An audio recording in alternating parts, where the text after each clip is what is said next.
people that are secretly alive, but dead for the public life and vice versa.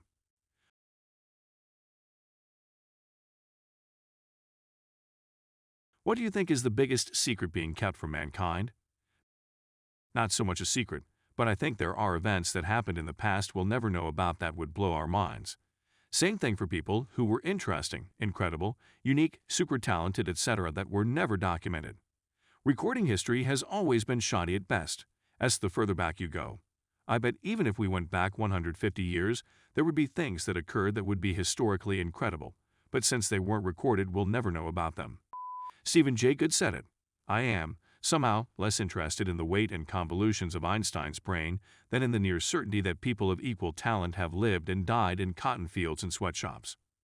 The concept of national anthems, as we know them today, only developed about 200 years ago. There are a few national anthems that as a song are older than that, but they weren't used as a national anthem initially. In more general terms, anthems as a musical form developed in Elizabethan England, second half of the 16th century. It's often claimed that the Japanese anthem is the oldest, but only the text dates back to 905, the melody is from 1880. Probably the oldest complete anthem, text plus melody. Still in use today is the Dutch anthem, which goes back to the 1600s. Evolution was a random process. Millennia ago, there might have been a caveman with an immune system so strong that not a disease in the world could have afflicted him, a genetic makeup that would grant him physical attributes that even the most roided-up modern-day human could only dream of, and intellectual abilities that would have jump-started the Iron Age in his area. Unfortunately, as a toddler, he and his whole family died in a forest fire caused by a random lightning strike, so none of that got passed on. A few years ago, I talked to a scout for an NFL team.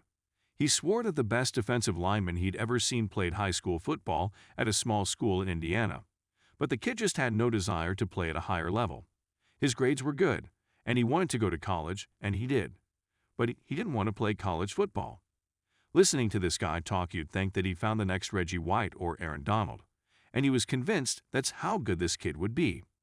I went to high school with a guy like that. He and another guy, now an NFL Hall of Famer, were the two big prospects from our area, and they were on around the same footing. But when he went to a major SEC school, he made clear he was there for school first, football second. And when that inevitably meant football had no interest in him, because he wanted an actual education. Oh well, back to his studies. He'd have been great if he'd been willing to sacrifice his education for it. But how could you possibly argue with his choice? My favorite of these lost-to-time type things is Doggerland, now submerged under the southern North Sea. It once connected Europe and the British Isles until around 6000 BC. It was rife with Mesolithic human civilization, but now it's lost beneath the waves. Occasionally fishing boats will find things like animal parts, mammoths, woolly rhinoceros, extinct lions, reindeer, plant remains like peat, and bits of Homo sapien and Neanderthal civilization like skeletal remains, tools made of flint, stone, and bone, among other things. It's fascinating to imagine what else is down there. Entire generations lived and died, and we don't know much about it aside from what washes ashore or is dredged up by fishing and construction. CIA propaganda/manipulation techniques and the extent of their reach. The only reason we know about MKUltra is because it didn't work. We know about MKUltra because of a single sheaf of documents that weren't destroyed. All we know about the entire quarter century or more the program ran comes from that one group of papers and testimony from CIA assets, scientists, and victims/subjects during the hearings in the 90s. There's no reason to believe we know everything about the program. Furthermore, MKUltra grew out of other CIA/DoD projects like Artichoke, so the program may have changed enough to simply be reclassified, but not stopped entirely. There are testimonies from other alleged test subjects that go into some pretty dark places. Some of these are certainly made up, false memories, or people with existing mental problems, but some could be true. One from Tucson alleges she was raped repeatedly and trained to kill her stuffed animals, and possibly real animals. It fits in the realm of possibility and other testimonies we've heard that I can't completely discount it. I have some stories about this. My maternal grandfather was CIA, which nobody knew until he passed in the 90s. It explained some family mysteries, but others have just been made even weirder. There is a particular institute that my mother had been sent to for testing as a child. She was telling me about it last year.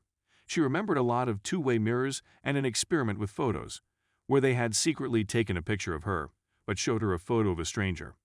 Then gradually the other photo was morphed with her own, until when she was shown the photo of her face, she didn't recognize it. This would have been early to mid-60s. Her mother was also locked up in the institution for months at a time, but no information remains about this. The records were apparently lost in a fire. She hadn't connected this with her father's activities. She was telling me about it in connection to another subject, but sure enough, when I did some research after she told me it had connections with MK Ultra specifically, enough so that you can find the information even on mainstream media with some hunting. The article I read mentioned LSD testing done for the MK Ultra project there, specifically, but probably not the only thing they did. After she graduated HS, her father tried everything to get her into nursing, despite her habit of fainting at the sight of blood, and she dropped out of nursing school after a month or two. Nevertheless, she received an amazing offer to come work at the institute as a nurse. She declined. I guess this isn't a secret, but humanity seems to forget quite often. There is next to no privacy in the modern age. If you're reading this, your information, search histories, shopping trends, personal connections, etc. are currently being monitored and sold in the information trade. About your aunt's pie recipes, but they'll be the first ones to start advertising the ingredients. That there are people in the world that are richer than the known richest people in the world. If you're that rich, you can afford to be anonymous too. I'm not saying that Jeff Bezos isn't rich. I'm sure he is. I just believe that there are a tiny group of people that have more wealth than Bezos, and that they've used that wealth to hide the fact that they are that wealthy from the world. For all of the people bringing up Putin, the Saudi royal family, or the ancient royal families of Europe, I'd like to say, if you know their name, and you know that they're rich, they don't count as being one of the secret wealthiest people. Now, does they? There definitely are. Most people assume that the richest people in the world are on the Forbes list. Meanwhile, Forbes states that we list individuals rather than multi-generational families who share fortunes, and also, we do not include royal family members or dictators who derive their fortunes entirely as a result of their position of power, nor do we include royalty who, often with large families, control the riches in trust for their nation. The categories that Forbes does not disclose is where the real money is. When I was younger, I read a story in the news of a company that had come up with a bacteria that they would put into your mouth. This bacteria was harmless to people, but ate the bacteria that damages our teeth. It would have destroyed the dental industry. For some reason, I never saw it again. Even if this wasn't totally sensationalized quackery that never got out of the petri dish. Given what we've learned in the past couple decades about the human body's bacterial biome and how important and delicate it is, introducing a new bacteria to eat native mouth bacteria seems fraught with unforeseen peril. In fairness, news media, rather irresponsibly IMO, often publish articles about these amazing scientific breakthroughs that are still in the theoretical modeling/petri dish/animal testing stages. Often the scientists run into problems trying to make whatever. They're doing work in humans because people are much more complex than a petri dish, so it's not uncommon to find out that potential treatments either don't work or are too unsafe to be viable in humans. I don't know about this one specifically, and the tobacco industry is notorious for muddying the waters of scientific research, so it definitely could be something more sinister, but it could also be the media being terrible at science as always.